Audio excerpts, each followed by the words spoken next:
In the 12th century, in the peaceful English village of Woolpit, nestled in Suffolk, an event occurred that would become an enduring mystery, one that still baffles historians and captures the imaginations of people to this day.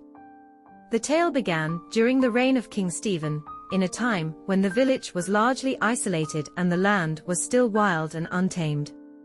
It was a day like any other, and the villagers were working in the fields near the large wolf pits that gave the village its name. These were deep, trap-like pits used to catch wolves, which was still a threat in the area. As the villagers tended to their work, they noticed two strange children emerging from the nearby woods. The children were unlike any the villagers had ever seen before. They were small, with a boy and a girl, both of whom had skin that was unmistakably green. Their clothing was unfamiliar, strange and foreign-looking, unlike anything the villagers had ever seen before. The children appeared confused and disoriented, and they spoke in a language that no one in the village could understand. The villagers, intrigued and frightened, brought the children to the house of a local landowner, Sir Richard de Calney, hoping to learn more. At first, the children were uncooperative, refusing to eat any food offered to them. Eventually, they began to accept only raw green beans, which they ate hungrily.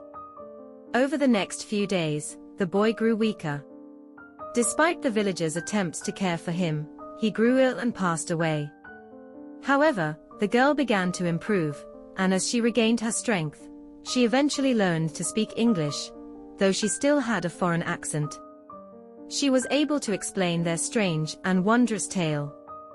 The girl, who was never named, recounted a fantastical story of her and her brother's homeland. She spoke of a place called St. Martin's Land, a world that existed in a perpetual state of twilight, where everything had a greenish hue. She described it as a place where the sun never fully rose, and there was always a faint, eerie light casting long shadows.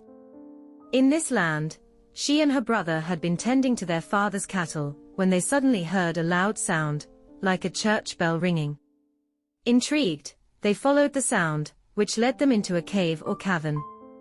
They wandered for what felt like hours, until they found themselves at the edge of the world they knew, standing in the bright sunlight of Woolpit. The girl explained that she and her brother had walked for what seemed like an eternity, and when they emerged, they were no longer in their familiar world. They were confused and lost, unable to understand how they had arrived in this strange new land. The Green Children of Woolpit remain one of England's most famous and perplexing legends.